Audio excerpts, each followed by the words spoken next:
أن أكون عالما فالعلم ميراث النبي.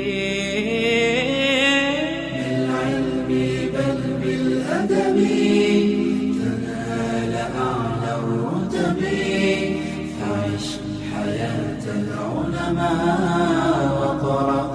الحمد لله نحمده ونستعينه ونستغفره ونؤمن به ونتوكل عليه ونعوذ بالله من شرور أنفسنا ومن سيئات أعمالنا. من يهده الله فلا مضل له ومن يضلله فلا هادي له. وأشهد أن لا إله إلا الله وحده لا شريك له. وأشهد أن سيدنا ومولانا وحبيبنا وشفيعنا محمدا عبده ورسوله أرسله إلى الناس كافة بشيرا ونذيرا وداعيا إلى الله بإذنه وسراجا منيرا.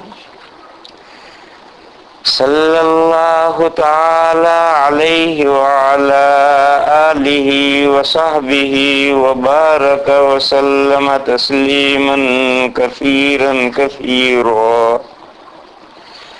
وبعد فأعوذ بالله من الشيطان الرجيم. بسم الله الرحمن الرحيم. يسألونك عن الأهلة قل هي مواقيت للناس والحج وليس البر أن تأتوا البيوت من ظهورها ولكن البر من اتقى وأتوا البيوت من أبوابها واتقوا الله لعلكم تفلحون. صدق اللہ مولانا العظیم. میرے بھائیو، ابھی ہمارے نونہال نے، ہمارے عزیز نے قرآن کریم کی جو تلاوت کی، اس نے یہی آیت کریمہ پڑھی.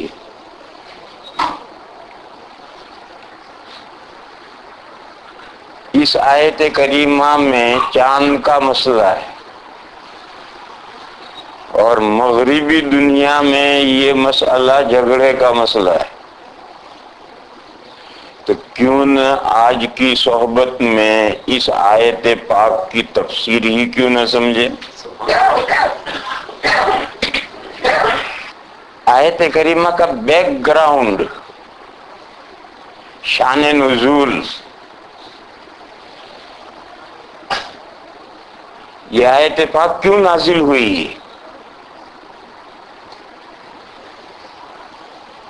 صحابہ کرام رضی اللہ تعالی عنہم اجمعین نے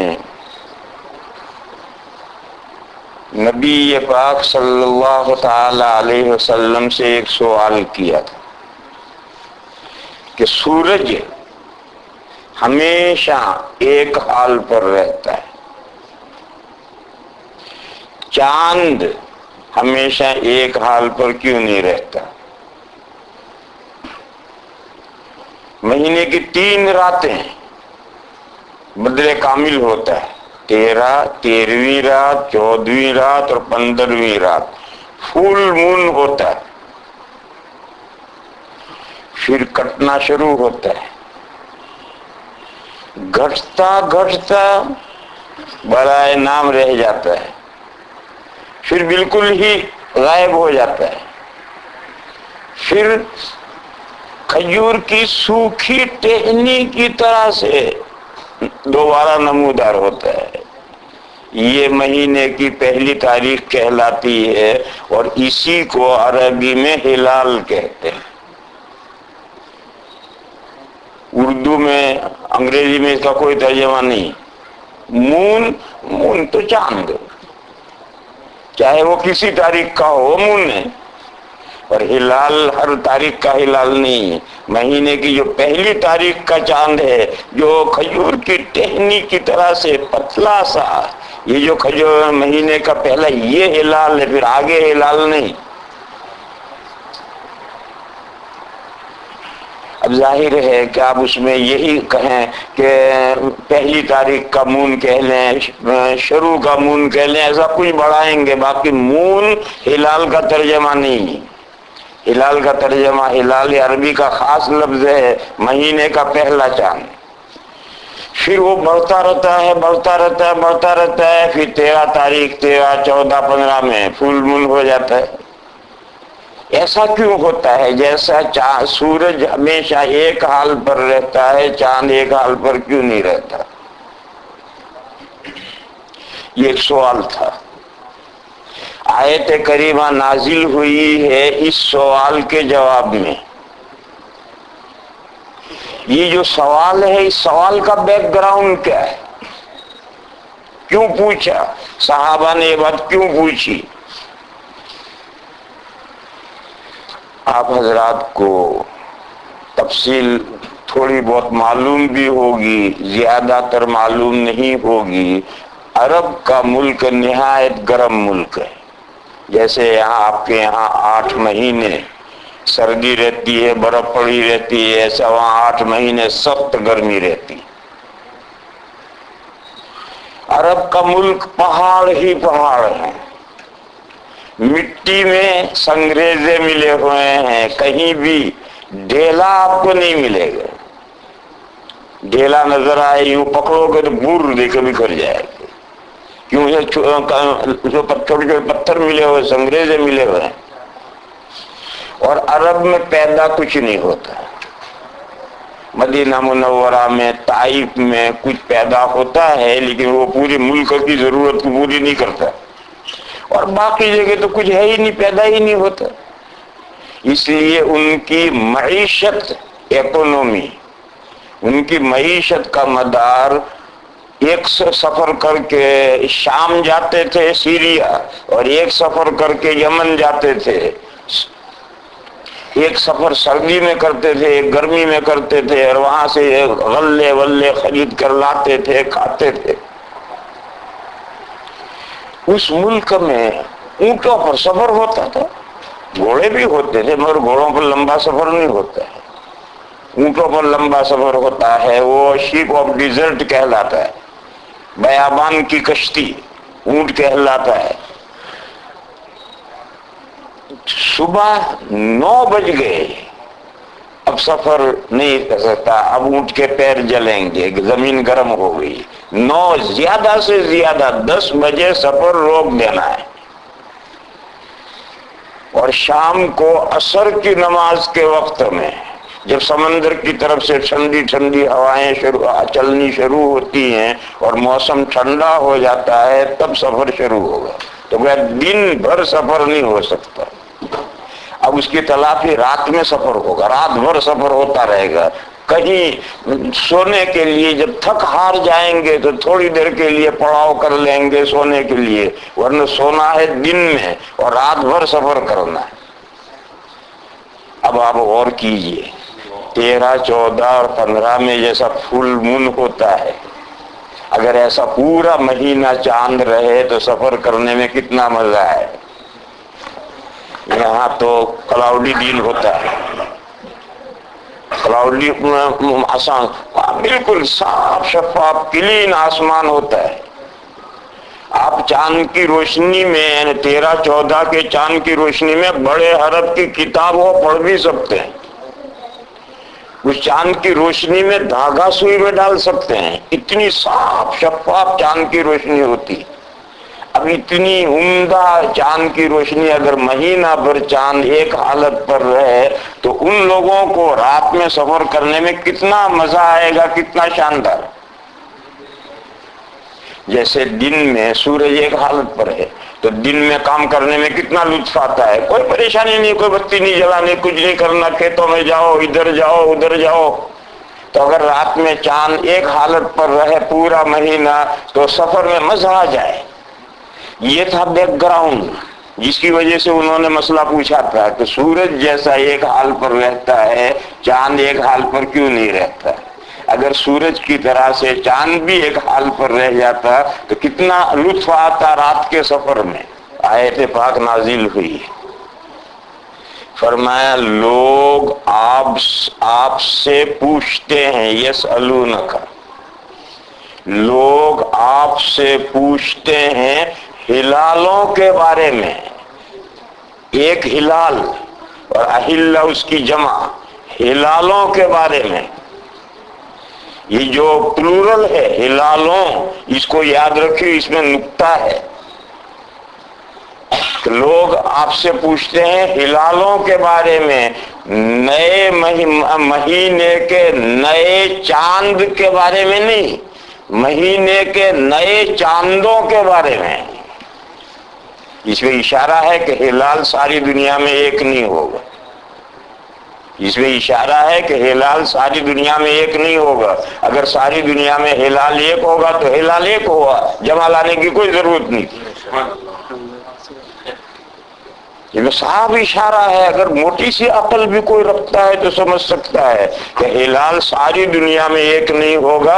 اگر ساری دنیا کا ہلال ایک ہوگا تو جمع لانے کی کوئی ضرورت نہیں۔ بہرحال فرمایا لوگ آپ سے پوچھتے ہیں چاند مہینے کے پہلے چاندوں کے بارے میں، آپ ان کو جواب دیجیے۔ یہ جو مہینے کے پہلے چاند ہیں، ایک نہیں چاند جمع، مہینے کے جو پہلے چاند ہیں یہ لوگوں کے لیے اوقات مقرر کرتے ہیں اور حج کے لیے وقت مقرر کرتے ہیں۔ لوگوں کے لیے اوقات مقرر کرتے ہیں، مواقیت میقات کی جمع ہے، اوقات اور میقات ایک ہی لفظ ہے۔ یہ لوگوں کے لیے اوقات ہیں اور حج کے لیے وقت ہے، یعنی یہ جو نئے مہینے کے نئے چاند ہیں یہ لوگوں کے لیے اوقات مقرر کرتے ہیں اور حج کے لیے وقت مقرر کرتے ہیں۔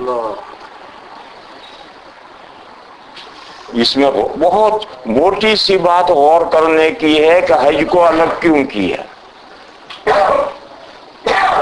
مواقیت للناس کافی ہو گیا تھا، حج کو الگ کیوں کیا؟ اس لیے اس کو الگ کیا کہ مہینے کے جو نئے چاند ہیں وہ ساری دنیا کے لیے الگ الگ تاریخیں مقرر کریں گے، قمری مہینے ساری دنیا میں الگ الگ شروع ہوں گے، مگر حج میں الگ الگ لوگ، ہر ملک کے لوگ اپنی قمری تاریخوں پر آ کر حج نہیں کریں گے، بلکہ مکہ مکرمہ کا جو ہلال ہے اس ہلال سے ذی الحجہ کی پہلی بنے گی اور پھر جو ذی الحجہ کی 9 بنے گی اس 9 میں ساری دنیا کے مسلمان اپنی اپنی تاریخیں چھوڑ کر اس تاریخ میں آ کر ایک ساتھ حج کریں گے۔ صرف ایک ہی ایسا ہے کہ جس میں پوری دنیا ایک تاریخ میں، اور ان کو اپنی مقامی تاریخیں سب کو چھوڑ دینی ہیں اور ایک معین دن میں سب کو آ کر حج کرنا ہے۔ اس حج کے مسئلے کو ایکسپٹ کرنے کے بعد میں دیگر جتنے معاملات ہیں ان معاملات میں یہ جو مہینے کے شروع کے چاند ہیں وہ لوگوں کے لیے اوقات مقرر کریں گے، ہر ملک کے لوگ، ہر جگہ کے لوگ، ان لوگوں کے لیے یہ چاند اوقات مقرر کریں گے، صرف حج کے لیے ایک وقت مقرر کریں گے، یہ چاند حج کے لیے ایک معین وقت مقرر کرے گا، باقی سب معاملات میں ہلال الگ الگ ہوں گے۔ میرے بھائیوں، کیلنڈر 2 بنتے ہیں، سورج کا بھی کیلنڈر بنتا ہے، چاند کا بھی کیلنڈر بنتا ہے۔ سورج کا کیلنڈر ہر آدمی نہیں بنا سکتا، جو فلکیات آبزرویٹری پڑھا ہوا ہے وہ بنا سکتا ہے. اور انگریزی جنوری فروری یہ جو کیلنڈر بنے ہوئے ہیں اور اس پر ایک دن حساب ہے. آپ 1000 سال کا کیلنڈر بنوا لیجئے, 24 گھنٹے میں آپ کو 1000 سال کا کیلنڈر بنا کر دے دیں. مگر بنائے گا حساب جاننے والا, ہر آدمی نہیں بنا سکتا. اور چاند کا کیلنڈر پیر صاحب کا لڑکا بھی بنا سکتا ہے.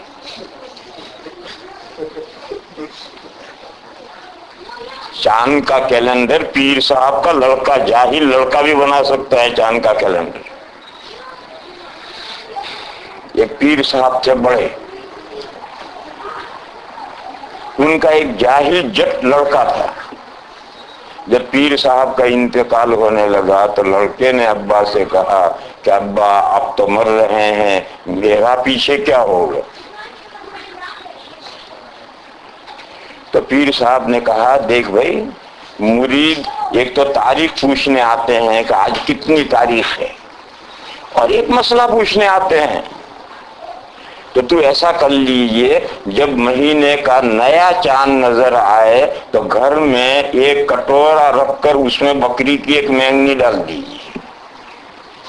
دوسری رات میں دوسری ڈال دیجیے, تیسری رات میں تیسری ڈال دیجیے. اور جب کوئی تاریخ پوچھنے آئے کہ آج کتنی تاریخیں ہیں تو مینگنیاں گن کر بتا دیجیے کہ آج اتنی تاریخ ہے.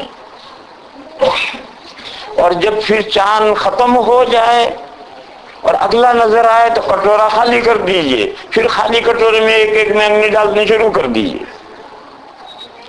اور کوئی مسئلہ پوچھنے آئے تو یہ کہیے بھئی اس مسئلے میں اختلاف ہے, دیوبند دارالفتہ سے پوچھو.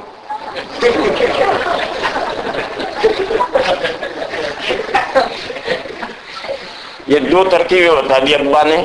اس کے بعد ابا تو پیارے ہو گئے اللہ کو, بیٹے نے اپنا کاروبار شروع کر دیا. ایک دن اتفاق سے گھر میں بکری گھس گئی اور ٹھیک وہ کٹورا جہاں رکھا تھا وہیں مینگنی کر دی, اور وہ سارا کٹورا مینگنیوں سے بھر گیا. اب ایک مرید آیا, اس نے کہا پیر جی آج کتنی تاریخیں ہیں؟ تو اندر جا کر گنتے ہیں 1 2 3 4 27 28 29 30, اور ابھی تو بہت ساری مینگنیاں باقی, اور وہ 30 سے آگے گننا ہی نہیں جانتے. انہوں نے پھر جمع کر لی, پھر گنی. بہرحال جب تھک گئے تو آ کر کہا بھیا آج اتنی تاریخیں ہیں کہ گنی نہیں جاتی.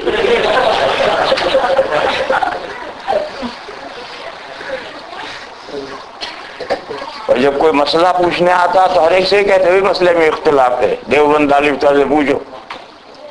ایک بنیا آیا مسلمان ہونے کے لیے, اس نے کہا پیر جی میں مسلمان ہوں, مجھے کلمہ پڑھا دو. تو آپ کہتے ہیں مسئلے میں اختلاف ہے, دیوبند دارالفتہ سے پوچھو. اس کو کلمہ بھی نہیں آتا تھا, اس کو پڑھایا, وہ بھی کہا مسئلے میں اختلاف, وہاں سے پوچھو.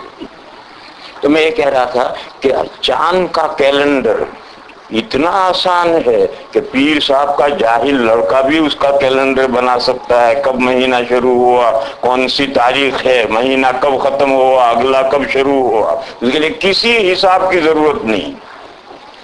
اور سورج کا کیلنڈر بنانے کے لیے جو حساب جانتا وہی بنا سکتا, ہر ایک نہیں بنا سکتا.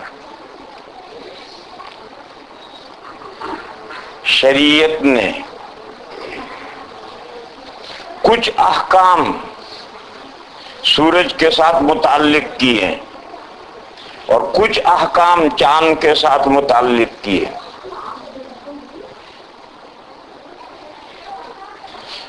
جو احکام چاند سورج کے ساتھ متعلق کیے ہیں ان میں بھی حساب نہیں, آنکھ سے دیکھو عمل کرو. جو احکام چاند سے متعلق کیے ہیں حساب نہیں, آنکھ سے دیکھو عمل کرو. کیوں؟ نبی پاک صلی اللہ تعالی علیہ وسلم کی امت اتنی بڑی ہے کہ اگر درختوں کے پتے گنے جا سکتے ہیں تو حضور کی امت گنی جا سکتی ہے. اگر ریت کے ذرے گنے جا سکتے ہیں تو حضور کی امت گنی جا سکتی ہے. اور رہتی کہاں ہے؟ کوئی پہاڑوں میں رہتے ہیں، کوئی جنگلوں میں رہتے ہیں، کوئی بیابانوں میں رہتے ہیں، کوئی دیہاتوں میں رہتے ہیں، کوئی شہروں میں رہتا ہے، کہاں کہاں مسلمان رہتا ہے کوئی نہیں جانتا ہے۔ اب اگر ان کو کہا جائے کہ سورج کا حساب اور چاند کا حساب حضور کی امت کے لیے ناقابل عمل ہے، حساب پر حضور عمل نہیں ہو سکتا، وہ اتنی بڑی امت ہے۔ اس لیے جو احکام سورج سے متعلق کیے ہیں کوئی حساب نہیں، آنکھ سے دیکھو اور عمل کرو۔ جو احکام چاند سے متعلق کیے ہیں کوئی حساب نہیں، آنکھ سے دیکھو اور عمل کرو۔ وہ احکام جس کو گردش نہیں کروانی، راؤنڈ نہیں لینا، ان کو سورج سے متعلق کر دیے۔ اور جو احکام راؤنڈ لینے ہیں، جیسے رمضان شریف ہے، اس کا راؤنڈ لینا مقصود ہے، کیونکہ اگر یہ ہمیشہ گرمی ہی میں رمضان آتا رہے تو پریشانی، ہمیشہ سردی ہی میں آتا رہے تو کوئی مشقت نہیں۔ تو رمضان پورے سال میں راؤنڈ لے کر، اور نمازیں 5 پڑھنی ہیں، اس میں کیا راؤنڈ لینا ہے؟ صبح، دوپہر، شام، مغرب، عشاء نمازیں پڑھو۔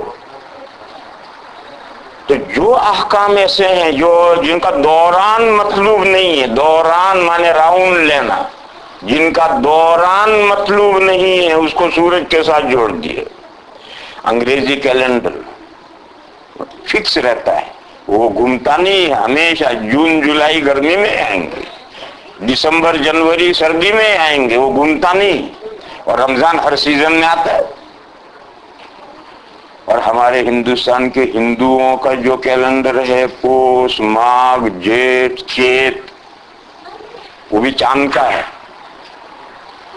وہ بھی چاند کا کیلنڈر ہے، مگر انہوں نے فکس کرنے کے لیے ہر 3 سال میں 1 سال بڑھا دیں گے، 13 مہینے کر دیں گے، اور وہ مہینے اپنی جگہ فکس ہو جائیں گے۔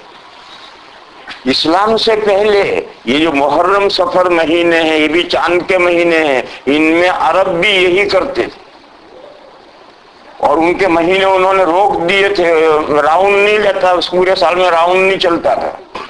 اور رمضان کی لفظ رمضان کے معنی ہے وہ زمانہ جس میں پتھر نہایت گرم ہو جاتے ہیں۔ تو رمضان نہایت گرمی میں آتا تھا ہمیشہ، اور ہر 3 سال میں ایک کبیسہ کا مہینہ بڑھاتے تھے۔ انما النسیء زیادۃ فی الکفر میں اس کی تردید ہے۔ اسلام نے آ کر سسٹم ختم کر دیا۔ جب وہ 13واں مہینہ نکل گیا تو قمری سال گھومنے لگا۔ بہرحال کچھ احکام ایسے ہیں کہ شریعت اس میں دوران چاہتی ہے، راؤنڈ لیتا رہے، سال کے ہر سیزن میں وہ عبادت ہو۔ اور کچھ عبادتیں ایسی ہیں کہ جس میں یہ چیز مطلوب نہیں، ایسی عبادتیں جن میں دوران مطلوب نہیں ہے، اس کو سورج کے ساتھ جوڑ دیا۔ 5 نمازیں سورج کے اعتبار سے پڑھنی ہے، چاند کا کوئی اعتبار نہیں۔ اور وہ احکام جو گھمانے ہیں، پورے سال میں گھمانے، ان کو چاند سے متعلق کر دیا، جیسے رمضان اس کو چاند سے متعلق کر دیا تاکہ پورے سال میں ہر سیزن میں رمضان آئے۔ سورج سے جو احکام متعلق ہیں، جیسے نماز، میرے خیال میں نماز ہی ایک ایسا حکم ہے جو سورج سے متعلق کیا گیا ہے، اس کو کوئی حساب نہیں۔ مشرق میں دیکھو، جب صبح صادق ہو اور پو پھٹے اور لال دھاری نمودار ہو گئی، صبح صادق ہو گئی، پڑھو فجر کی نماز۔ گھڑی میں کتنے بجے ہیں؟ بجنے دو۔ سورج نکلا، اوپر کا کنارہ نمودار ہو گیا، سورج طلوع ہو گیا، نماز اسٹاپ کرو، فجر کا وقت ختم۔ پھر سورج نکلے گا، ہر چیز کا سایہ ویسٹ کی طرف لمبا ہوگا، جو سورج اونچا جائے گا سایہ گھٹتا گھٹتا گھٹتا گھٹتا ایک ہاتھ میں جب سر پر آ جائے گا تو سایہ رک جائے گا، اور جب سورج ڈھلے گا تو سایہ مشرق کی طرف بڑھنا شروع ہوگا۔ یہ مشرق کی طرف بڑھنا شروع ہوا، زوال ہو گیا، چلو زور پڑو۔ پھر سایہ اصلی چھوڑ کر ہر چیز کا سایہ اس کے مانند ہو جائے. تو حضرت 3 اماموں کے نزدیک اور ہمارے صاحبین کے نزدیک ظہر کا وقت ختم ہو گیا، اور امام اعظم کے نزدیک ابھی ظہر کا وقت ختم نہیں ہوا. اصلی سایہ چھوڑ کر ہر چیز کا سایہ 2 مانند ہو جائے، اب ظہر کا وقت ختم ہوا. یہی اختلاف ہو گیا، اماموں میں اختلاف ہو گیا. اور جب بھی ظہر کا وقت ختم ہوا فوراً عصر کا وقت شروع. اب ہر چیز کو دیکھنا کہ اس کا سایہ اس کے مانند ہوا نہیں ہوا، ہر چیز کو چھوڑا، اپنا ہی سایہ دیکھو کتنا لمبا ہوا ہے. ہم بھی تو ایک چیز ہیں. کیوں بھائی کیا ہو رہا ہے؟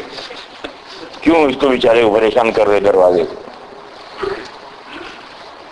ہر چیز کو تو چھوڑو، ہم کھڑے ہو جاؤ، ہمارا سایہ دیکھو کتنا لمبا ہوا، وہ تو فوراً پتہ چلے گا. اور سورج ڈوبنے لگا یہ آخری کنارہ گیا، عصر کا وقت ختم. آنکھ سے دیکھو وہ جو سورج گیا اس کی روشنی اوپر کب تک ہے، وہاں تک مغرب پڑھو، اور جب بالکل سرخی بھی ختم، سفیدی بھی ختم، عشاء کا ٹائم شروع ہو گیا، صبح صادق تک عشاء پڑھتے رہو. کوئی حساب نہیں ہے، کوئی گھڑی نہیں چاہیے، کوئی آلہ نہیں چاہیے، کوئی گھڑی نہیں چاہیے، کوئی آلہ نہیں چاہیے، کوئی حساب نہیں ہے. آنکھ سے دیکھ کر 5 نمازیں آنکھ سے دیکھ کر اوقات کا اندازہ کر کے پڑھنی. یہ ایک سوال کا جواب دے رہا ہوں میں. کچھ لوگ یہ کہتے ہیں کہ نمازوں کے اوقات میں جنتریوں کا اعتبار کیوں کرتے ہیں اور چاند میں حساب کا اعتبار کیوں نہیں کرتے، رمضان میں حساب کا اعتبار کیوں نہیں کرتے. کچھ لوگ یہ کہتے ہیں کہ نمازوں کے اوقات کے لیے جنتریاں بنائی جاتی ہیں اور اس کے اعتبار سے اذانیں دی جاتی ہیں، نمازیں پڑھی جاتی ہیں. چاند کے مسئلے میں رمضان کے لیے حساب کا کیوں اعتبار نہیں کیا جاتا؟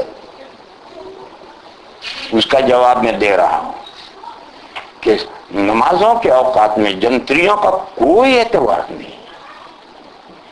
تو لوگوں نے اپنی سہولیت کے بنائی. جن دیہاتوں میں، جن جنگلوں میں جو رہنے والے مسلمان ہیں، ان کے پاس نہ گھڑی ہے نہ جنتری ہے، وہ بھی سب نمازیں پڑھ رہے ہیں. یہ سمجھنا چاہیے کہ اس پر اعتبار نہیں ہے. اور اگر فرض کرو جنتری کہتی ہے کہ 5:07 پر سورج نکلے گا، طلوع ہوگا، اور میں دیکھ رہا ہوں کہ 5 بجنے میں بھی 10 منٹ باقی ہے اور سورج نکل آیا ہے، تو مجھے جو نظر آ رہا ہے اس کا اعتبار ہے، جنتری کا اعتبار نہیں ہے. میری گھڑی کہتی ہے کہ ابھی سورج نکلنے میں 7 منٹ باقی ہیں اور مجھے آنکھوں سے نظر آ رہا سورج نکل آیا ہے. گھڑی کا اعتبار نہیں، جو مجھے نظر آ رہا اس کا اعتبار ہے. بہر اس مسئلے کو سمجھ لینا چاہیے کہ نمازوں کے اوقات میں جنتریاں لوگوں نے اپنی سہولت کے لیے بنائی ہیں، مدار اس پر نہیں.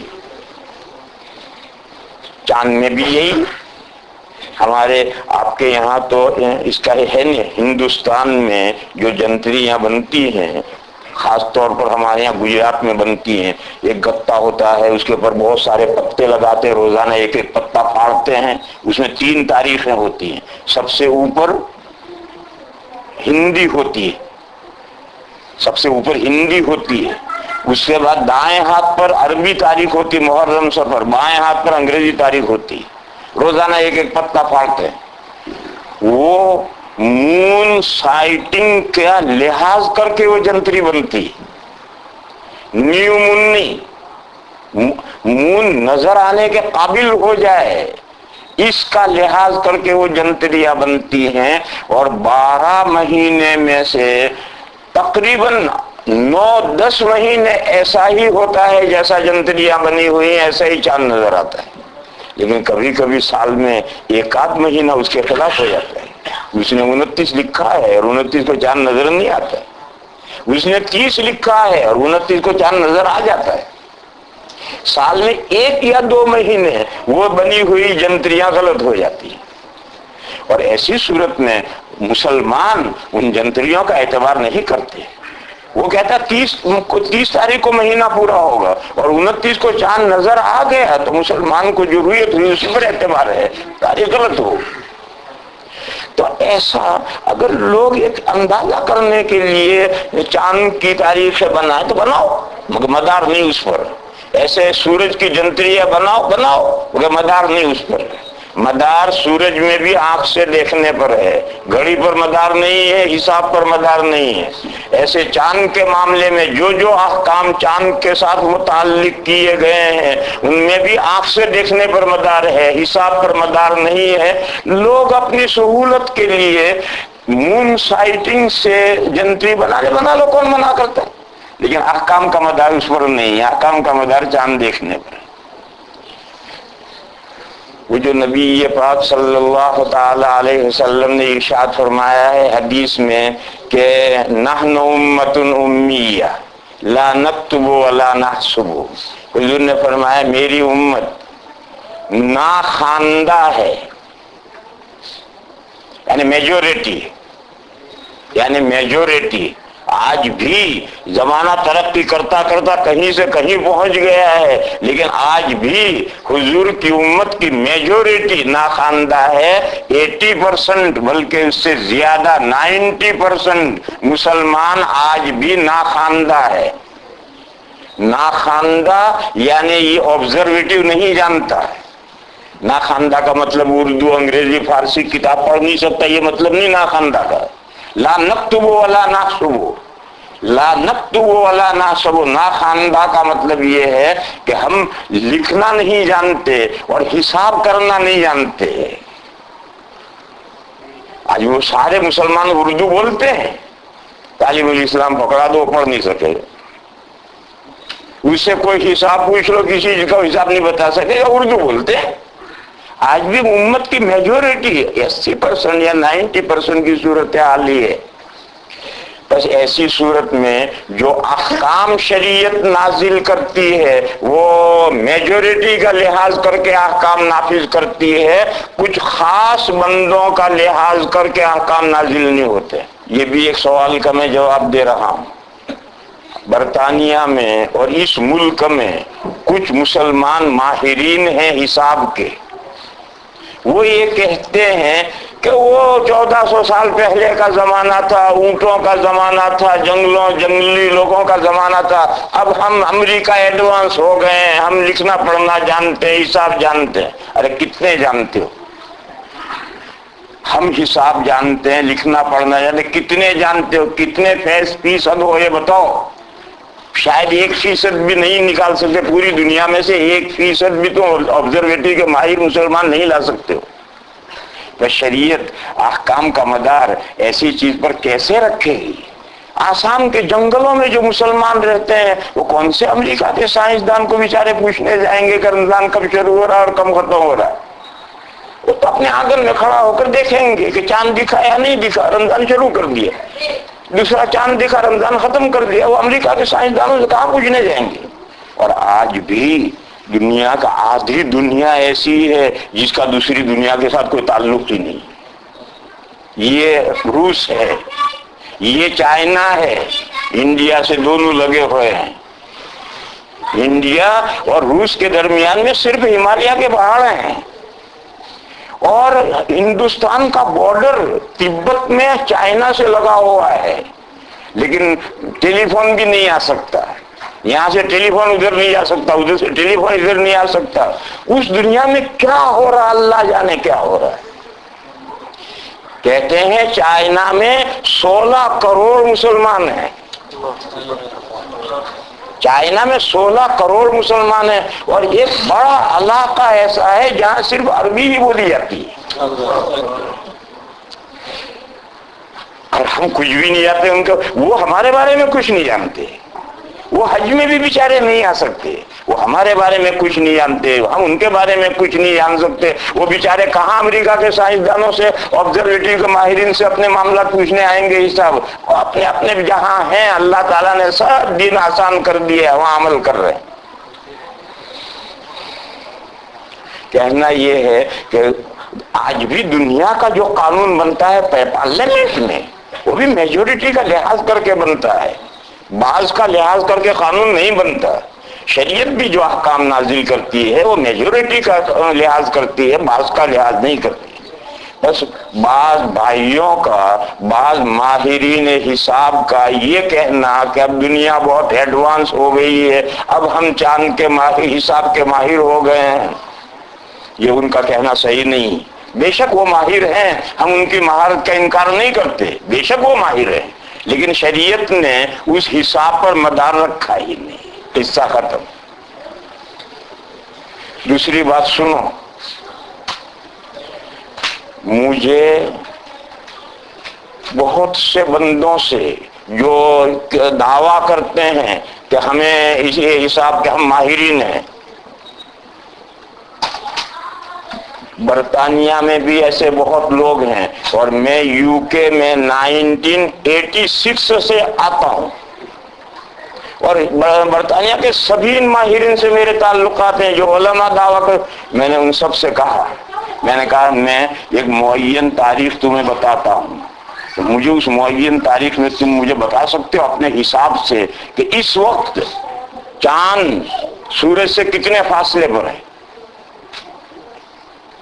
اپنا حساب سے تم بتا سکتے ہو؟ آج تک مجھے کوئی نہیں ملا ایسا جو کہے کہ ہاں میں بتا سکتا ہوں۔ سب آبزرویٹری سے چارٹ منگواتے ہیں۔ یہ جو غیر مسلموں کی، یہود و نصارہ کی جو آبزرویٹری ہے، وہاں سے چارٹ منگواتے ہیں، اور اسی چارٹ پر تکیہ ایمان لا کر کے وہ بتاتے رہتے اب اتنا چاند ہے، اب اتنا نیو مون ہونا، اب اتنا ہو۔ ان کے پاس کچھ بھی حساب نہیں، ایک بھی نہیں جانتا۔ میں تو سب سے ملا ہوں، میں نے ان سے کہا دیکھو حساب کا نام اس دن لیجیو جب تم حساب کے خود ماہر ہو جاؤ۔ یہ جو غیر مسلم آبزرویٹری سے جو تمہیں چارٹ منگوا کر تم اس پر جو حساب لگا رہے، ان کو غیر مسلموں کا کیا اعتبار ہے؟ تم خود حساب لگا کر بتاؤ، میں ایک تاریخ بتاؤں، اس تاریخ میں مجھے بتاؤ حساب لگا کر کہ اس وقت میں چاند اور سورج سے اتنا فاصلہ ہو رہا ہے، تو تم پورے راؤنڈ کا فاصلہ میں حساب کر سکتے ہو، اور تم ایک معین دن کا حساب نہیں کر سکتے، کیسے حساب کرو گے؟ میں نے بھی دارالعلوم دیوبند میں اس فن کی 5 کتابیں پڑھی، میں نے اس فن کی 5 کتابیں پڑھی ہیں، اور ان کتابوں میں سورج کے احکام ہیں، چاند کے نہیں۔ آج تو آپ کسی بھی وقت آپ کہیں کہ بتاؤ زمین سے سورج کتنا اوپر آیا ہے، میں اپنا استدلال لے کر میدان میں کھڑا ہوں گا، 2 منٹ میں آپ کو بتا دوں گا کہ سورج اتنا اوپر آیا ہے۔ وہ فن میں نے پڑھ رکھا ہے، لیکن چاند کا فن ہم نے بھی نہیں پڑھا۔ ہماری جو 5 کتابیں ہمارے دارالعلوم میں پڑھائی جاتی ان میں چاند کا حساب نہیں تھا۔ تو میں نے کہا دوسری بات میں نے یہ کہی، یہ سب دعوے کرتے ہیں، وہ دعوے کیسے ہیں؟ ڈھول بجاتے ہیں، ڈب ڈب ڈب ڈب، اندر خالی، کچھ بھی نہیں۔ یہ سب جو ماہرین دعوے کرتے ہیں ان کے سب دعوے ایسے ہیں، اور کوئی نہیں جانتا ان میں سے فن کو، سب ان آبزرویٹری سے چارٹ منگوا کر کے اسی پر کودتے اچھلتے۔ ہمارے پاس میرٹھ ہے، میرٹھ کے ایک ڈاکٹر الیاس ہیں، بڑے آدمی، ملیشیا یونیورسٹی میں آبزرویٹری کے پروفیسر ہیں، اور انہوں نے انگریزی میں پوری کتاب لکھی ہے چاند کے مسئلے پر اور سورج کے مسئلے پر، کیلنڈروں کے مسئلے پر، وہ چھپی ہوئی ہے۔ آج اپنے وطن آتے ہیں، میرے پاس ایک مرتبہ ہے، میرے ان سے تعلقات ہے، میں نے ان سے کہا ڈاکٹر صاحب آپ نے سورج کا کیلنڈر بنایا تو میں بھی بنا سکتا ہوں، چاند کا کیلنڈر کوئی آپ بنا سکتے ہو ایسا کہ جس میں اس کے خلاف کبھی نہ ہو؟ جیسے آپ سورج کا کیلنڈر بنا دیں، اتنے بج کر اتنے منٹ اتنے سیکنڈ پر سورج نکلے گا، ہمیشہ ایسا ہی نکلتا ہے۔ چاند کا کیلنڈر آپ خود بنا سکتے ہیں؟ کہنے لگے میں تو نہیں بنا سکتا، ہم تو لندن سے آبزرویٹری سے چارٹ منگواتے ہیں۔ انہوں نے خود میرے ساتھ جو پروفیسر ہے اس کا، اس کو کتاب لکھی ہے، اس نے کہا ہم نہیں جانتے حساب، تو ہم تو اب لندن سے آبزرویٹری سے چارٹ منگواتے ہیں، وہ جو بھیجتے ہیں اسی پر ہم حساب پھیلاتے ہیں۔ بہرحال چھوڑو اس قصے کو، کوئی ماہر ہے یا نہیں ہے، چھوڑو اس قصے کو۔ اگر ماہر ہیں بھی تو مدار احکام کا اس حساب پر نہیں ہے، نہ سورج کے جو معاملات سورج کے ساتھ متعلق ہیں اس کا مدار بھی حساب پر نہیں ہے، آنکھ سے دیکھنے پر ہے، اور جو معاملات چاند سے متعلق ہیں ان کا بھی مدار آنکھ سے دیکھنے پر ہے، حساب کا مدار ہی نہیں ہے۔ کیوں؟ امت کی میجورٹی حساب کتاب جاننے والی نہیں، سائنس پڑھی ہوئی نہیں ہے، قرآن پڑھی ہوئی چاہے ہو، ناظرہ دینی کتابیں پڑھتی ہو، لیکن یہ تو قرآن و حدیث کے مسائل نہیں، تو سائنس کے مسائل ہیں۔ امت کی میجورٹی سائنس پڑھی ہوئی نہیں ہے۔ بس دین کے مسائل ایسی چیز پر ڈیپینڈ کرنا جس پر پوری امت عمل نہ کر سکے، شریعت کا جو مزاج ہے دین آسان ہے، اس مزاج کے خلاف ہے، اس لیے شریعت نے اس پر مدار رکھا ہی نہیں۔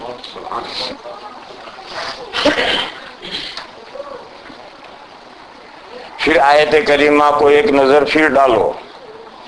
آیت کریمہ نے کہا آپ جواب دیجئے کہ جو نئے مہینے کے چاند، نئے مہینے کا چاند نہیں، اگر کا کہیں گے تو پھر تو مفرد ہو جائے گا، پلورل جمع، نئے مہینے کے چاند اس لیے ہیں تاکہ لوگوں کے لیے اوقات مقرر کریں۔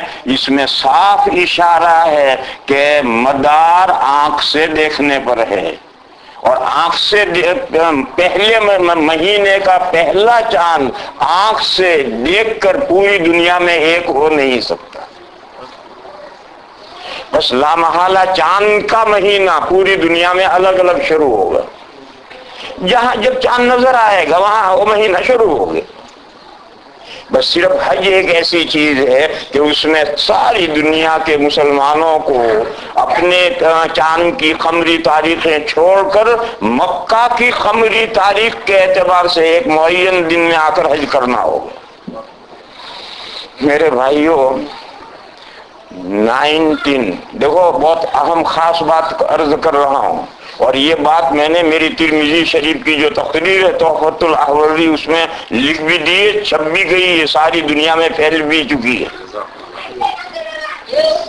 1973 یا 74 یا اس درمیان کا قصہ ہے۔ اس وقت میں دیوبند میں مدرس ہو کر نہیں گیا تھا، سورت میں راندیر ایک بستی تھی وہاں مدرس تھا۔ میں 1974 میں دیوبند مدرس ہو کر گیا ہوں، اور یہ قصہ 72 یا 73 کا ہے۔ یہ مکہ مکرمہ میں ایک حکومت کا ادارہ ہے رابطہ عالم اسلامی، اس کے ممبران پوری دنیا کے بڑے بڑے علماء ہیں۔ اس وقت دارالعلوم دیوبند کے جو محتمم ہیں وہ بھی اس کے ممبر ہیں۔ 1972-73 میں ہندوستان سے ممبر تھے حضرت مولانا علی میاں رحمت اللہ علیہ اور حضرت مولانا منظور نعمانی رحمت اللہ علیہ، یہ دونوں ممبر تھے۔ رابطے کے اجلاس میں گئے، اس اجلاس میں جو ایجنڈا تھا اس میں مسئلہ نہیں، اور کانفرنس میں بعض مسئلے ایجنڈے کے بغیر بھی آ جاتے ہیں، بھائی اجازت صدر آ جاتے ہیں۔ اس کانفرنس میں توحید اہلہ کا مسئلہ انہوں نے بحث کے لیے رکھ دیا۔ توحید اہلہ یعنی جو مہینے کے نئے چاند ہیں یہ پوری دنیا کا ایک، یہ مسئلہ انہوں نے کانفرنس میں رکھ دیا۔ توحید مانے ایک، اور اہلہ وہی ہلال کی جمع۔ یہ جو ساری دنیا میں الگ الگ ہلال ہوتے ہیں اور ساری دنیا میں جو چاند کی تاریخیں الگ الگ ہوتی ہیں اور چاند کے مہینے الگ الگ شروع ہوتے ہیں، یہ سسٹم ختم، اور پوری دنیا میں چاند کی تاریخیں ایک۔ یہ مطلب ہے توحید اہلہ کا۔ کیونکہ پہلے سے ایجنڈے میں ہو تو ممبران مسئلے پر تیاری کر کے آئے، مثبت یا منفی ذہن بنا کر آئے، پہلے سے ایجنڈے میں نہیں، اچانک مسئلہ رکھا، اور وہ رابطہ جو ہے یہ حکومتی ادارہ ہے، اور یہ مسئلہ اس نے رکھا ہے۔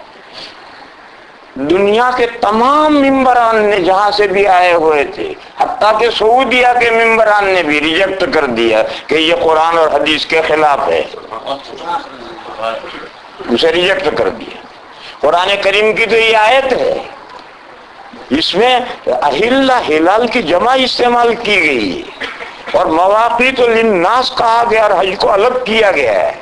معلوم ہوا کہ توحید اہلہ اگر ہوگی تو حج کے مسئلے میں ہوگی، حج کے معاملے میں ساری دنیا کی ایک ہی تاریخ ہوگی، حج کے علاوہ باقی تمام معاملات میں ساری دنیا کی ایک تاریخ ممکن ہی نہیں، شریعت قرآن کے خلاف ہے۔ اگر ساری دنیا میں ہر معاملے میں چاند کی تاریخ ایک ہوتی تو پھر والحج کو الگ کرنے کی کوئی ضرورت نہیں تھی۔ اور حدیث شریف میں ہے، نبی پاک صلی اللہ تعالی علیہ وسلم نے فرمایا میری امت ان پڑھ ہے، حساب کتاب نہیں پڑھی ہوئی، سائنس اور آبزرویٹو پڑھی ہوئی نہیں ہے، لہذا رمضان کا مدار ہے سومو لرؤیتہ وافطروا لرؤیتہ، چاند نظر آئے رمضان کے روزے شروع کرو، اور اگلا شوال کا چاند نظر آئے رمضان کے روزے بند کرو۔ چاند 29 کو بھی نظر آتا ہے، 30 کو بھی نظر آتا ہے، حضور نے فرمایا 29 کو نظر آئے سبحان اللہ، نہ آئے تو 30 دن پورے کر کے اگلا مہینہ شروع کر دو، اب دیکھنے کی ضرورت نہیں۔ اس حدیث سے بھی معلوم ہوا کہ مدار شریعت میں چاند کے دیکھنے پر ہے، تو تمام ممبران نے اس تجویز کو رد کر دیا کہ توحید اہلہ پوری دنیا کا ایک من ہو ہی نہیں سکتا، قرآن و حدیث کے خلاف۔ پوری دنیا کا ایک مون کس طرح سے بنایا جائے گا؟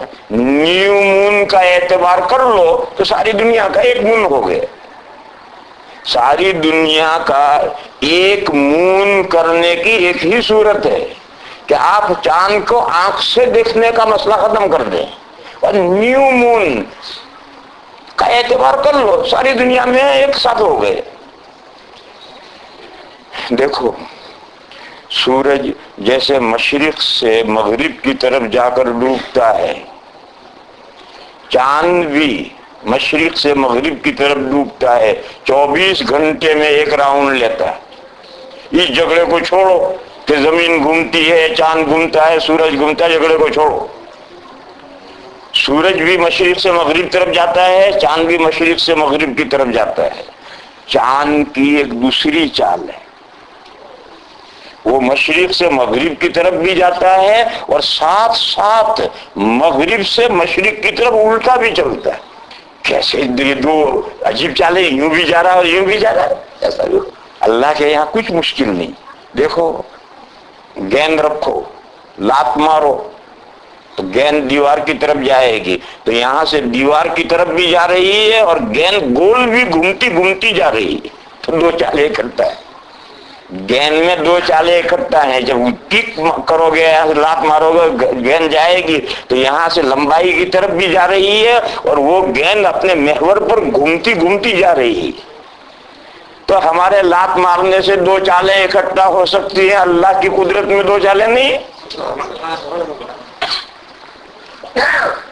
بہرحال اللہ تعالیٰ نے اس کی دو چالیں رکھی، ایک مشرق سے مغرب کی طرف 24 گھنٹے میں ایک راؤنڈ لیتا ہے، اور ایک مغرب سے مشرق کی طرف چلتا ہے، وہ 24 گھنٹے میں 23 ڈگری چلتا ہے، اور 29 دن میں وہ ایک راؤنڈ لیتا ہے۔ جب یہ دیکھو میرے بھائیو، جیسے ہماری زمین ہمیشہ آدھی زمین روشن رہتی، آدھی زمین رات رہتی، اس وقت یہاں رات ہو گئی تو دوسری طرف کی آدھی زمین چائنا میں دن شروع ہو گیا،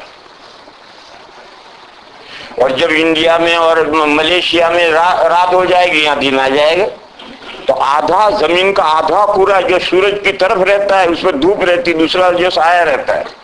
یہی حال چاند کا بھی، اس کا بھی آدھا چاند ہمیشہ سورج کے سامنے جو رہے گا وہ روشن رہے گا، دوسری طرف کا اندھیرا رہے گا۔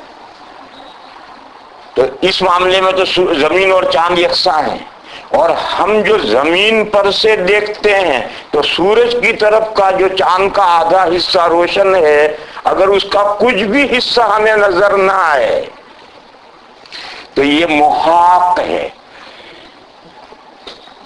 پھر جب اس کا زاویہ بدلتا ہے تو وہ آدھا حصہ جو روشن ہے اس کا ایک کنارہ نظر آنے، زمین پر سے ایک کنارہ نظر آنے لگتا ہے، یہ وہ ہلال ہے۔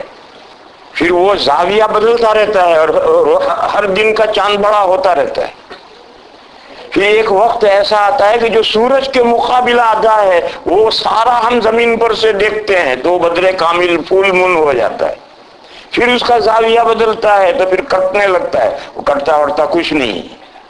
وہ آدھا تو ہمیشہ سورج کے مقابل ہونے کی وجہ سے روشن ہوتا ہے، مگر زمین پر سے ہمارا دیکھنے کا جو زاویہ ہے وہ زاویہ بدلتا رہتا ہے. ایک وقت ایسا آتا ہے کہ ہم زمین پر ہیں اور چاند سورج اور زمین کے بالکل بیچوں بیچ آ جاتا ہے تو آدھا حصہ روشن اس طرف رہ جاتا ہے، ہماری طرف سے سارا کالا ہے. یہ زمانہ ہے محاق.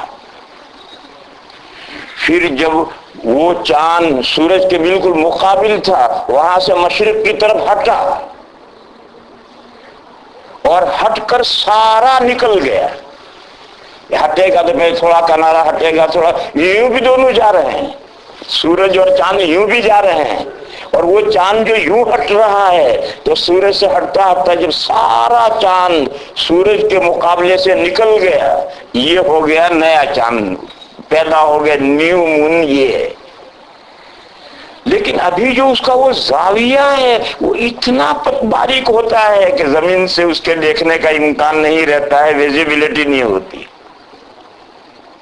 جب سورج سے کم از کم 12 ڈگری پیچھے ہو جائے یا اس سے زیادہ آگے پیچھے ہو جائے تو پھر جا کر کے زمین پر سے وہ جو پتلی کمان روشن ظاہر ہوتی ہے وہ زمین پر سے نظر آ سکتی ہے، اس سے پہلے نظر نہیں آتی. اس میں 1.5 پونے 2 دن لگ جاتے ہیں. جب ادھر سے مغرب کی طرف سے سورج کے قریب ہو گیا اب وہ نظر آنا بند ہو گیا، پھر بالکل مقابل ہو گیا، محاق ہو گیا، پھر سارا ادھر نکل گیا، نیو مون ہو گیا، پھر 12 ڈگری ہٹ کرنے کے بعد ہی نظر آئے گا. اس درمیان میں 2-2.5 دن نظر نہیں آئے گا.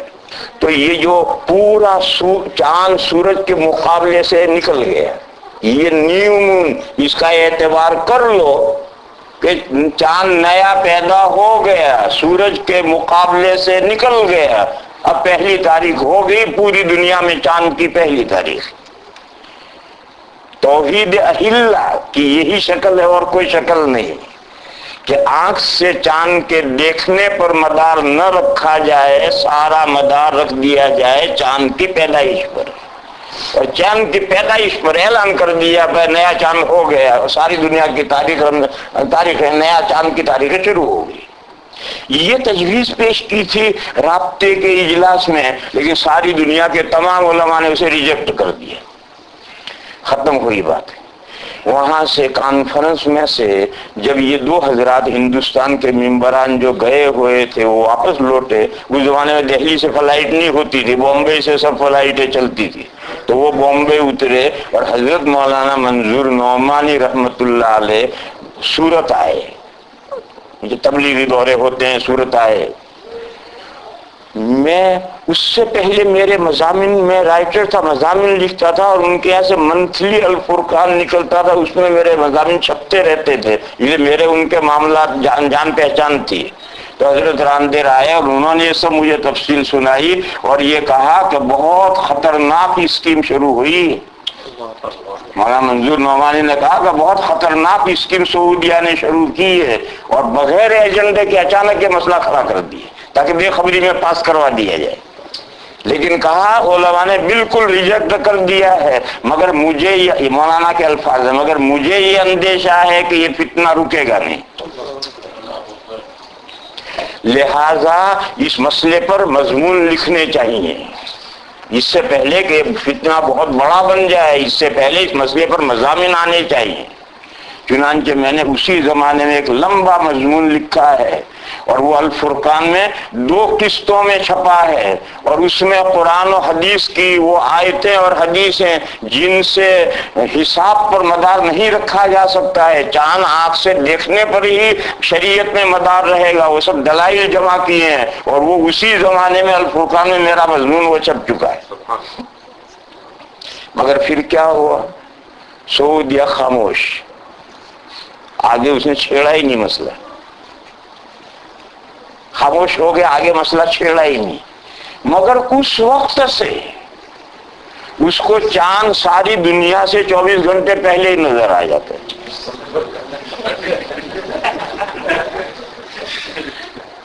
وہ سال ہے کہ 40 سال ہونے آئے ہیں اس کو. اس وقت سے اس کو پوری دنیا سے 24 گھنٹے پہلے چاند نظر آ جاتا ہے. اور باقاعدہ اخباروں میں چھپتا ہے شہید شاہدان عند قاضی فلان، فلاں قاضی کے پاس میں 2 گواہوں نے گواہی دی. بس 2 ہی گواہ ملتے ہیں، 3 کبھی نہیں ملتے. اور سعودیہ کا مطلع تو صاف ہوتا ہے، سعودیہ کا مطلع تو صاف ہوتا، کبھی روئے ٹامہ نہیں ہوتی. اور اس سال تو عجیب و غریب چکر ہوا. مدینہ منورہ میں ایک مولانا اسماعیل بدات ہیں، ہمارے حضرت شیخ کے خلیفہ ہیں مولانا زکریا صاحب کے، اور ایک مولانا محمد علی منیار ہے سورت کے، وہ بھی مولوی ہیں. مولانا محمد علی منیار کا فون آیا لندن میں ایک صاحب کے پاس کہ فجر کے بعد سورج نکلنے سے پہلے دونوں نے چاند دیکھا طلوع ہوتا ہوا. سورج سے پہلے چاند نکلا اور شام کو سعودیہ نے اعلان کر دیا چاند رمضان کا ہو گیا. یہ اس سال کا قصہ ہے کہ ادھر تو سورج نکلنے سے پہلے ان دونوں خلیفہ ہیں بڑے بزرگوں کے، ان دونوں نے چاند دیکھا اور شام کو سعودیہ نے اعلان کر دیا رمضان کی 29 ہو گئی، چاند نظر آ گیا. شہید شاہدان عند قاضی فلان. یہ سلسلہ وہاں سے چل رہا ہے. 1973 اور 1974 سے یہ سلسلہ جو میں نے اس کا بیک گراؤنڈ بنا وہاں سے کرتا وہی ہے جو اس وقت سے اس نے پلان بنایا تھا. مگر دنیا کے مسلمان اسے مانیں گے نہیں، تو ہاتھی دکھاتا دانت اور ہے، کھانے کے دانت اور ہے. کچھ لوگ یہ کہتے ہیں کہ سعودیہ والے مسلمان نہیں ہیں، جھوٹ بولتے ہیں. اس کا جواب یہ ہے کہ دیکھو یہ کامن سینس کا مسئلہ ہے. کسی کے عقل پر پتھر پڑے ہوں تو ہم نہیں سمجھا سکتے اسے، لیکن کامن سینس کا مسئلہ ہے کہ ایسٹ میں جب بھی چاند ہوگا تو ویسٹ میں ڈیفینیٹلی دکھے گا. کامن سینس کا مسئلہ ہے، کوئی لمبا چوڑا مسئلہ تھوڑی. اور آپ دیکھتے ہیں کہ سعودیہ چاند کے دیکھنے کا اعلان کرتا ہے. اگر وہ صاف کہہ دے کہ ہم نیو مون پر ہم اعلان کرتے ہیں تو کوئی جھگڑا ہی نہیں ہے. دنیا میں جس کو ماننا ہو مانے، نہ ماننا نہ مانے. لیکن وہ کہتا ہے 2 آدمیوں نے چاند دیکھا اور فلاں قاضی کے پاس گواہی دی. اس کے 2.5 گھنٹے کے بعد افریقہ میں سورج غروب ہوتا ہے. پورا بر اعظم افریقہ، نارتھ کنارہ ہے مراکش، ساؤتھ کنارہ ہے ساؤتھ افریقہ. کتنے 45 ملک ہیں بر اعظم افریقہ میں. پورے افریقہ کے کسی مسلمان کو وہ چاند نظر نہیں آتا. سعودیہ والے مسلمان ہیں تو یہ افریقہ والے مسلمان اندھے ہیں؟ وہ کہتے ہیں سعودیہ والے مسلمان نہیں ہیں، مسلمان، یہ افریقہ والے اندھے ہیں. چلو یہاں سے اس کے بعد امریکہ آتا ہے. امریکہ کا ڈسٹینس کتنا ہے؟ اس مشرقی کنارے سے مغربی کنارے تک کیلیفورنیا تک 7-8 گھنٹے کی فلائٹ ہے. اور بر اعظم نارتھ سے لے کر ساؤتھ تک پورا بر اعظم امریکہ ہے. یہاں کسی مسلمان کو نظر نہیں آتا. تو سعودیہ میں 2 آدمی کو نظر آ گیا تو یہ سارے امریکہ کے مسلمان اندھے ہیں. بلکہ بعض مرتبہ تو ایسا ہوا کہ پورے راؤنڈ میں کہیں نظر نہیں آتا.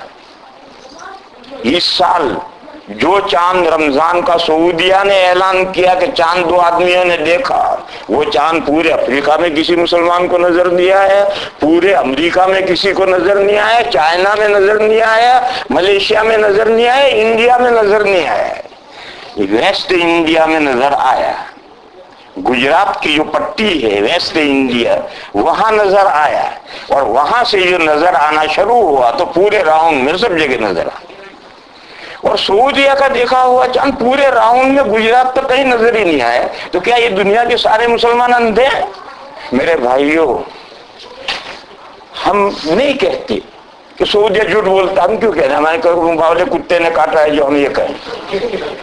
ہم یہ نہیں کہتے، لیکن ڈاؤٹ فل تو اس کا چاند دیکھنا ہے ہی، اس کا چاند دیکھنا ڈاؤٹ فل تو ماننا ہی پڑے گا۔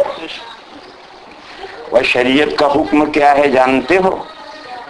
حدیث شریف ہے، نبی پاک صلی اللہ تعالی علیہ وسلم نے فرمایا دع ما یریبک الی ما لا یریبک فإن الصدق طمأنینۃ والکذب ریبۃ۔ حضور نے فرمایا کھٹک والی بات چھوڑو اور بے کھٹک بات لے لو۔ دع ما یریبک، چھوڑ اس بات کو جو تیرے دل میں کھٹک پیدا کرتی ہے۔ الی ما لا یریبک، جا اس بات کی طرف جو تیرے دل میں کوئی کھٹک نہیں پیدا کرتی، یعنی بے کھٹک بات لو، کھٹک والی بات چھوڑو۔ فور ایگزامپل ایک معاملہ ہے، اس معاملے میں آپ جھوٹ بول کر اپنا الو سیدھا کر لیں لیکن دل آپ کا بے چین رہے گا، اور آپ اسی معاملے میں کھری بات سچ بول ہیں اور اپنا 4 پیسے کا نقصان کر لیں، آپ کے قلب کو اطمینان رہے گا، ٹھیک ہے 4 پیسے کا نقصان ہوا ہے لیکن دل کو سکون ہے۔ اس نے فرمایا دیکھو سچ طمأنینت ہے اور جھوٹ کھٹک والی بات ہے۔ اب کوئی بھی معاملہ لے لو، پولیس کے ہاتھ میں پھنس گئے، آدمی جھوٹ بول کر کے الو سیدھا کر لیتا ہے، پولیس کے ہاتھ سے بچ جاتا ہے، لیکن اس کے دل میں ہمیشہ کھٹک رہے گی اگر وہ مومن ہے تو، اور سچ بولے گا تو چاہے اس کا کچھ نقصان ہو جائے اس کا دل مطمئن ہے کہ میں نے سچ کہا چاہے نقصان ہو۔ اور مثال لو، یہاں تو معلوم نہیں یہ کنٹری کا کیا حال ہے، مجھے نہیں معلوم، یہ مثال میں انگلینڈ میں دیا کرتا ہوں۔ کچھ لوگ ہیں جو جھوٹ بول کر وہ ڈیزیبل بن جاتے ہیں، جھوٹ بول کر ڈیزیبل بن جاتے ہیں، ویلفیئر گورنمنٹ سے لے کر کھاتے ہیں۔ یہاں مجھے نہیں معلوم اس ملک کا کیا حال، مجھے نہیں معلوم، یہ جو جھوٹ بول کر گورنمنٹ سے ویلفیئر لیتے ہیں ان کے دل کو چیر کر دیکھو، ہمیشہ دل کے اندر پریشان رہیں گے، اور چاہے کتنے ہی پیسے بکسوں میں اکٹھا ہو جائے وہ فقیر کے فقیر ہی رہیں گے۔ یہ جو جھوٹ بول کر ویلفیئر کھانے والے ہیں وہ ہمیشہ فقیر کے فقیر ہی رہیں گے، ان کے قلب کو غنا اور بے نیازی حاصل ہی نہیں ہوگی۔ دیکھو یہاں ایک غلطی نہیں ہونی چاہیے، ایک گورنمنٹ نے پبلک کو رائٹس دیے، کبھی 65 سال ہو جاؤ چلو ویلفیئر لو، یہ جو گورنمنٹ کے دیے ہوئے رائٹس ہیں وہ رائٹس ضرور لو، اسے نہ چھوڑو، تمام قوانین معلوم رکھو۔ کیا قوانین ہیں؟ غیر نن مسلم گورنمنٹ سے وہ اپنا چیزیں وصول کرتے ہیں، مسلمان بولا بالا اس کو پتہ ہی نہیں قانون کا، نہیں وہ تو وصول کرو، لیکن یہ جو خامخواہ ڈیزیبل بن جاتا ہے، میں نے ایسے لوگ دیکھے ہیں جو بناوٹی ڈیزیبل بنے اور اللہ نے ان کو حقیقی ڈیزیبل بنا دیا، ایسے لوگ بھی میں نے دیکھے ہیں بہت سے۔ تو وہ حدیث میں مثال دی کہ صدق طمأنینۃ والکذب ریبۃ، سچ بولنے سے دل کو سکون ملتا ہے، جھوٹ بولنے سے دل پریشان رہتا ہے۔ اسی طریقے سے کسی بھی معاملے میں سعودیہ، ہم جھوٹ نہیں کہتے لیکن ڈاؤٹ فل تو ہے ہی، ڈاؤٹ فل تو کہنا ہی پڑے گا، اور شریعت کا حکم یہ حدیث میں ہے کہ ڈاؤٹ فل کو ٹروتھ فل بنا لو۔ کیوں ڈاؤٹ فل پر عمل کرو، اسے ٹروتھ فل بناؤ، مسئلہ اتنا ہی ہے۔ ہم نہیں کہتے وہ سچ ہے جھوٹ ہے، ڈاؤٹ فل ہے، ہم ڈاؤٹ فل پر ہم نہیں جاتے، ہم تو ٹروتھ فل پر عمل کریں۔ ٹروتھ فل کیا ہے؟ حدیثوں میں یہ ہے کہ ہر جگہ ہر کنٹری کی اسی جگہ کی رویت پر رمضان شروع ہوگا، رمضان پر ختم ہوگا۔ اور اگر کوئی ایسا ملک ہے کہ وہاں سال کے 10 مہینے کلاؤڈی آسمان رہتا ہے، نظر ہی نہیں آتا، تو پھر وہ نیبر کنٹری کا اعتبار کرے گا، وہ نیبر کنٹری کا اعتبار کرے گا۔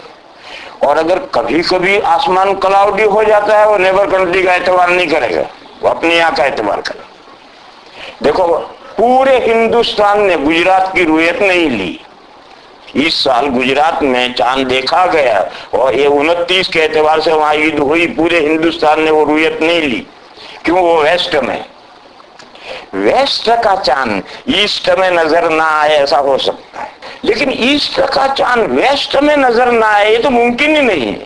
یہ تو اس دنیا کا 40 سال سے یہ عجوبہ چل رہا ہے کہ سعودیہ میں ایسٹ میں چاند نظر آ رہا اور ویسٹ میں نظر نہیں آ رہا.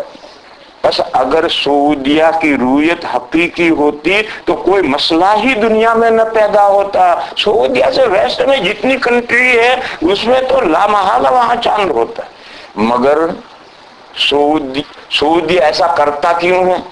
بدگمانی کی بات ہے، دلیل کچھ نہیں ہمارے پاس. بدگمانی کی بات ہے کہ یہ جو گورنمنٹ سعودی گورنمنٹ کے پاس محکمہ ہے، اس محکمہ کے بڑے تو مسلمان ہیں، لیکن ان کے پیچھے جو ڈور ہلا رہے ہیں وہ یہ حضرت ہلا رہے ہیں، نصارہ عیسائی ان کے پیچھے ڈور ہلا رہے ہیں. کیونکہ عرب تو ماچس بنانا بھی نہیں جانتے، عرب تو ماچس بنانا بھی نہیں جانتے، وہ سارا ان کے پیچھے ڈور یہی لوگ ہلا رہے ہیں. اور ان کی ساری دلچسپی اس سے ہے کہ مسلمانوں کا حج صحیح تعریف میں نہ ہو. ان کا یہ خیال ہے کہ حج میں اتنے اکٹھا ہو کر اپنے خدا سے مانگتے ہیں اور ان کا ہاتھ اوپر رہتا ہے، ان کا حج بگاڑ ڈالو. ان کو ساری دلچسپی ان کی اس سے ہے. چنانچہ یہاں جو انہوں نے گیم کھیلی ہے رمضان کے ختم پر، اس کا اثر حج پر جا کر پڑے گا. ان کی پوری دلچسپی یہ ہے کہ حج ان کا صحیح تعریف پر نہیں ہونا چاہیے. اور اس کے لیے وہ اسکیم لائے ہیں، نیو مون کی اسکیم لائے ہیں، لیکن دنیا کی عقلیں اسے قبول کرنے کے لیے تیار نہیں. قرآن و حدیث کے خلاف بات ہے، اسے دنیا کیسے قبول کرے گی؟ اس لیے ڈرافٹ سین کچھ اور ہے. دو گواہ دیکھتے ہیں اور گواہی دیتے ہیں، رویت عامہ کبھی نہیں ہوتی ہے اور کوئی سارا ملک نہیں دیکھتا ہے. یہ صورتحال چل رہی ہے. اور اب تو انڈیا میں بھی ایجنٹ پہنچ گئے ہیں ان کے، اور انڈیا میں بھی مسئلہ کھڑا کر دیا کہ سعودیہ میں، ارے وہ انڈیا میں تو 2.5 گھنٹے پہلے سورج غروب ہوتا ہے، ویسٹ کا چاند ایسٹ میں کیسے مانا جائے گا؟ نہیں، وہاں بھی ایجنٹ آ گئے ہیں ان کے. ہندوستان کے اندر بھی مسئلہ کھڑا کر دیا کہ سعودیہ کا اعتبار کرو. بہرحال یہ ایک مسئلہ ہے. میں یہ نہیں کہہ رہا ہوں دعویٰ کر کے کہ سعودیہ رونگ ہے، ہمیں کیا ضرورت پڑی کسی کو رونگ کہنے کی. ہم تو صرف اتنی بات کہتے ہیں کہ ڈاؤٹ فل ہے. اور شریعت کا حکم ہے کہ ایسے معاملے کو جو ڈاؤٹ فل ہے اسے ٹروتھ فل بنا کر کے عمل کرنا چاہیے. شریعت اسلامیہ کا یہی حکم ہے کہ اپنے یہاں کی رویت کا اعتبار کرو. پھر یہ مسئلہ میں نے بتایا کہ اگر اپنے یہاں کبھی کبھی کسی مہینے آسمان کلاؤڈی ہو جاتا ہے تو اپنے یہاں کا، دوسری جگہ کا اعتبار نہیں. اور اگر اکثر بیشتر اپنے یہاں کلاؤڈی رہتا ہے جیسے یو کے میں اور یورپ کے ملکوں کے اندر، تو نیبر کنٹری کا اعتبار کریں. یہ اس آیت پاک کا شروع کا حصہ تھا. اس کے بعد اگلا جو حصہ ہے اسے بھی پورا کر لوں تاکہ مضمون پورا ہو جائے.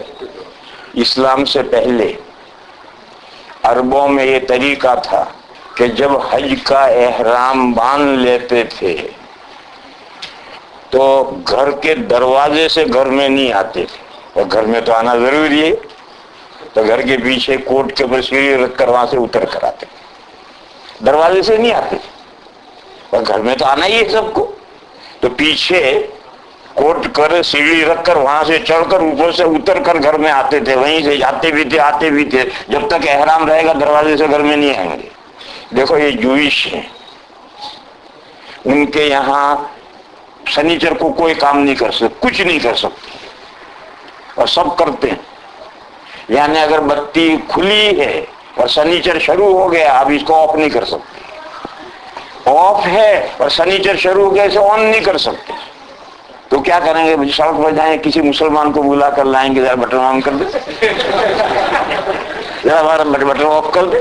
میں لندن کی بات کر رہا ہوں. لندن میں جس محلے میں میں ٹھہرتا ہوں وہ آدھا محلہ جوئش کا ہے، آدھا مسلمانوں کا ہے. جس محلے میں ٹھہرتا ہوں آدھے مسلمان آدھے جوئش ہے. تو مسلمانوں سے ان کے تعلقات ہیں، مسلمان ان کے یہاں نوکریاں کرتے ہیں، ٹیکسیاں چلاتے ہیں. تو کوئی بھی سڑک میں مسلمان ملے گا، ذرا آن کر دے، آن کر دے.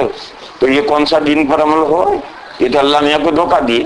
ایسا ہی انہوں نے ہیلا کیا تھا بہت پرانے زمانے میں کہ مچھلیاں سنیچر کو خوب آتی تھی، ان کے منہ میں رال ٹپکتی تھی، اور دوسرے 6 دن مچھلیاں نہیں آتی تھی. تو انہوں نے دریا کے کنارے دور دور گھڑے کھود لیے بڑے بڑے، اور سمندر سے نالیاں کر دی. اور جمعہ کو یہ بولیں کھول دیتے تھے. سنیچر شروع ہوتے ہی مچھلیاں آ کر کے گھڑوں میں جاتی تھی تو بیچ میں مٹی ڈال کر بولے بند کر دیتے تھے. بیچاری مچھلیاں وہاں پھنس گئی. اتوار کو پکڑتے تھے. اس کا ذکر قرآن کریم میں ہے. اس کی سزا میں وہ بندر اور خنزیر بنائے گئے. تو یہ جیسا وہ کرتے تھے عرب بھی یہی کرتے تھے. زمانے اسلام سے پہلے زمانے جاہلیت میں حج کا احرام باندھ لیا. زمانے جاہلیت کے مشرکین بھی حج کرتے تھے. حج تو ابراہیم علیہ السلام کے زمانے سے چلا آ رہا ہے. اگرچہ ان کی شکلیں بالکل بگاڑ دی تھی لیکن حج تھا ان کے یہاں. تو جب حج کا احرام باندھتے تھے تو گھر کے دروازے سے گھر میں نہیں آتے تھے, گھر کے پیچھے سے سیڑھی سے چڑھ کر آتے. تو قرآن نے کہا لیس البر ان تأتوا البیوت من ظہورها. یہ کون سا نیکی کا کام ہے کہ تم گھر کے پیچھے سے سیڑھی سے چڑھ کر گھر میں آئے؟ یہ کوئی نیکی کا کام نہیں. لیس البر ان تأتوا البیوت من ظہورها ولکن البر من اتقى. نیکی کا کام یہ ہے کہ اللہ کا جو حکم ہے اس پر عمل پیرا ہو, اس کی خلاف ورزی مت کرو. میرے بھائیو, ڈرنا, اللہ سے ڈرنا ایسا ڈرنا نہیں ہے جیسے سانپ سے, شیر سے, دشمن سے ڈرتے ہیں. ایسا ڈرنا نہیں. اللہ تو وہ ذات ہے جسے محبت کرنی. قرآن کریم میں ہے یحبونہم کحب اللہ والذین آمنوا اشد حبا للہ. یہ جو مورتی پوجا کرنے والے ہیں ان کو اپنی مورتیوں سے ایسی محبت ہے جیسی اللہ سے ہونی چاہیے, اور اسی وجہ سے تو ان کو پوجتے ہیں. اگر ایسی محبت نہ ہوتی تو کیوں پوجتے؟ آج ہندوستان کا ہندو رام کے نام پر مرنے کے لیے تیار ہے, جیسے مسلمان اللہ کے نام پر مرنے کے لیے تیار ہے, وہ رام کے نام پر مرنے کے لیے تیار ہے. جبھی تو رام کو پوجتا ہے. پھر قرآن نے کہا وہ بندے جو اللہ پر ایمان لائے ہیں ان کی اللہ سے محبت اس سے کہیں بڑی ہوئی. والذین آمنوا اشد حبا للہ. لہذا اللہ سے ڈرنے کا مطلب کیا ہے؟ جیسے اطاعت شعار بیٹا باپ سے ڈرتا ہے, مخلص طالب علم استاد سے ڈرتا ہے, عقیدت مند مرید پیر سے ڈرتا ہے. کیا ڈرتا ہے؟ بیٹا یہ سوچتا ہے کہ مجھے کوئی ایسا کام نہیں کرنا چاہیے کہ ابا ناراض ہو جائے. ابا ناراض ہو گئے تو میرا کہاں ٹھکانا؟ جنت تو ماں باپ کے قدموں کے نیچے ہے, اور وہی ناراض ہو گئے تو میرا کیا ہوگا؟ طالب علم ہمیشہ پھونک پھونک کر قدم رکھتا ہے کہ میں کوئی ایسا کام نہ کروں کہ استاد ناراض ہو جائیں. اگر استاد ناراض ہو گئے تو مجھے جو 4 لفظ آتے ہیں وہ کہاں سے آئیں گے؟ مخلص عقیدت مند مرید ہمیشہ سوچتا ہے ایسا کام مجھے کوئی نہیں کرنا چاہیے, پیر ناراض ہو جائے. اگر پیر ناراض ہو گیا تو اللہ سے جو مجھے وصال اور وصل نصیب ہوگا وہ تو اس پیر کے طفیل ہوگا, یہی تو اللہ تک پہنچائے گا. اور وہی ناراض ہو گیا تو میرا کیا مدعا حاصل ہوگا؟ تو جیسے یہ مخلص اطاعت شعار بیٹا, مخلص طالب علم, عقیدت مند مرید اپنا ڈرتے ہیں, یعنی ان کے احکام کی خلاف ورزی ڈرتے ہیں, ان کی ناراضگی سے ڈرتے ہیں. ایسے ہی اللہ سے ڈرنا ہے کہ مومن بندے کو ایسا کوئی کام نہیں کرنا چاہیے کہ مولا ناراض ہو جائے. اگر ہمارا آقا مولا مالک خدا ہم سے ناراض ہو گیا تو پھر کیا رہا ہمارے پاس؟ تو احکام اللہ کے احکام کی خلاف ورزی کرنے سے ڈرنا, اللہ کو کی ناراضگی سے ڈرنا, یہ مطلب ہے جگہ جگہ اللہ سے ڈرو, اللہ سے ڈرو, اللہ سے ڈرو کا یہ مطلب ہے. ان کے احکام کی خلاف ورزی مت کرو. تو قرآن نے مشرکین سے کہا وَلَكِنَّ الْبِرَّ مَنِ اتَّقَى. نیکی کا کام یہ ہے کہ تم اللہ کے احکام کی خلاف ورزی سے ڈرو.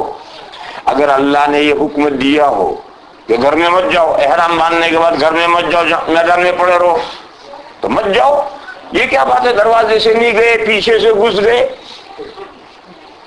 اللہ نے کہا سنیچر کو کوئی کام مت کرو, مت کرو. یہ کیا بات, سڑک پر سے مسلمان کو بلا کر بٹن آن آف کرا دیا؟ تو فرمایا وَلَكِنَّ الْبِرَّ مَنِ اتَّقَى وَآتُوا الْبُيُوتَ مِنْ أَبْوَابِهَا. کہا گھروں کے دروازوں سے آؤ, یعنی شریعت کا یہ کوئی حکم ہے ہی نہیں کہ احرام باندھنے کے بعد گھر میں نہ جائے. دیکھو آپ حضرات کو معلوم ہے کہ احرام باندھنے کے بعد سر نہیں چھپا سکتے, سر پہ پگڑی باندھ لو, ٹوپی پہن لو, نہیں کر سکتے. لیکن چھاتا اوڑھ سکتے ہیں. اونٹ کے اوپر محمل ہو تو اونٹ کے محمل میں بیٹھ سکتے ہیں، وہ جو اوپر سایہ کر رہا ہے سر وہ فاصلے سے. تو جو چھاتا امبریلا اوڑھ سکتے ہیں تو مکان میں داخل ہو کر چھت کے نیچے کیوں نہیں بیٹھ سکتے؟ وہ یہ سمجھتے تھے کہ ہمارا احرام ہو گیا، گھر میں جائیں گے تو ہمارا سر چھپے گا. ارے سر تو دروازے سے جاؤ گے تو بھی چھپے گا، پیچھے سے گھسو گے تو بھی چھپے گا. تو قرآن نے کہا یہ تم نے خود حکم گھڑا ہے. بے شک کوئی چیز ٹوپی پہننا، پگڑی باندھنا، یہ سر چھپانا احرام میں منع ہے. لیکن اگر کوئی چیز فاصلے سے ہے، جیسے امبریلا ہے، اونٹ کا ہودج ہے، مکان کی چھت ہے، اس کے نیچے جانا یہ ممنوع نہیں ہے. اور تم نے اللہ کے حکم کو غلط طریقے پر بڑھا کر یہاں تک پہنچا دیا کہ احرام کی حالت میں گھر میں نہیں جا سکتے. نہیں جا سکتے اور جانا ہے کہاں رہیں؟ تو پیچھے سے سیڑھی رکھ کر اندر آ رہے ہیں. کہا یہ کوئی بات نہیں ہے، ہمارا شریعت کا کوئی حکم نہیں ہے، دروازوں سے آؤ گھروں میں آنے کو کہاں ہم نے منع کیا ہے. چنانچہ آج بھی مسلمان سب احرام کی حالت میں کمروں میں جاتے ہیں، سوتے ہیں، بیٹھتے ہیں. تو فرمایا وَلَٰكِنَّ الْبِرَّ مَنِ اتَّقَىٰ، نیکی یہ ہے کہ اللہ کے احکام کی خلاف ورزی کرنے سے ڈرو. وَأْتُوا الْبُيُوتَ مِنْ أَبْوَابِهَا، گھروں میں آؤ ان کے دروازوں سے. وَاتَّقُوا اللَّهَ، اور اللہ سے ڈرو، یعنی اللہ نے جو احکام دیے ہیں اس کی خلاف ورزی مت کرو. اللہ نے کہا ٹوپی مت پہنو، اللہ نے کہا پگڑی مت باندھو. لیکن سر کا مسح کرنے کے لیے ہاتھ یوں کیے کہ سر ڈھک گیا، اس سے اللہ نے منع نہیں کیا. مسح تو کرو، اللہ کا جو حکم ہے اس کا پالن کرو، اپنی طرف سے احکام بڑھاؤ مت.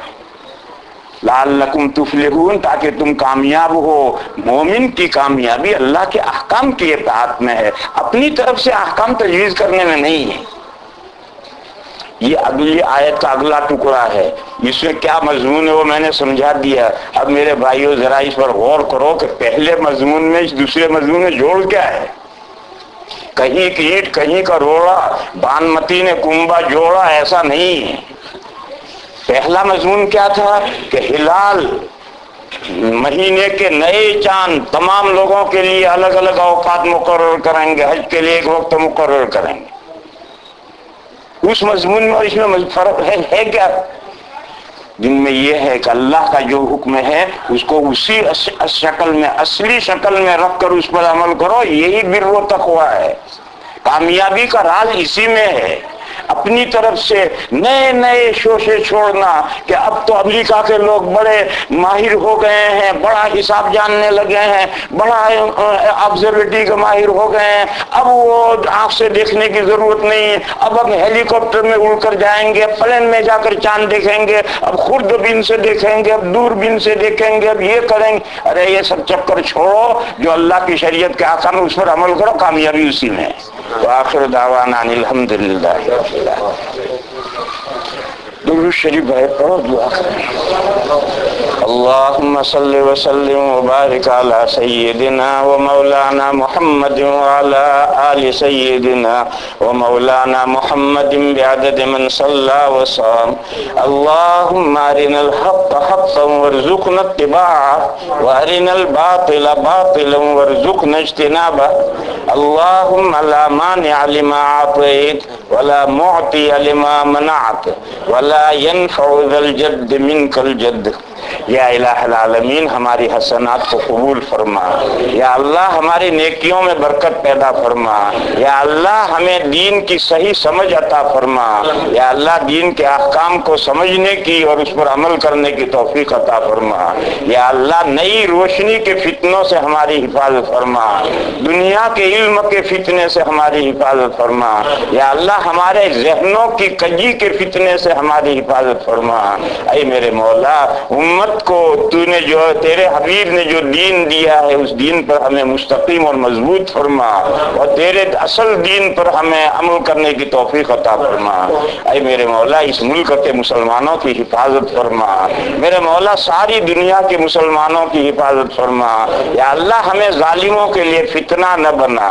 اے میرے مولا اس ملک کے مسلمانوں کو نور ہدایت سے منور فرما. یا اللہ تمام دنیا کے انسانوں کو اسلام کے قبول کرنے کی توفیق عطا فرما۔ اے اللہ اسلام کی روشنی سے سب کو منور فرما۔ میرے مولا ہماری مغفرت فرما، ہمارے ماں باپ کی مغفرت فرما، اور تمام مسلمان مردوں کی اور مسلمان عورتوں کی مغفرت فرما۔ سبحان ربک رب العزت عما یصفون وسلام علی المرسلین والحمد للہ۔ سوالات کا اعلان کیا تھا۔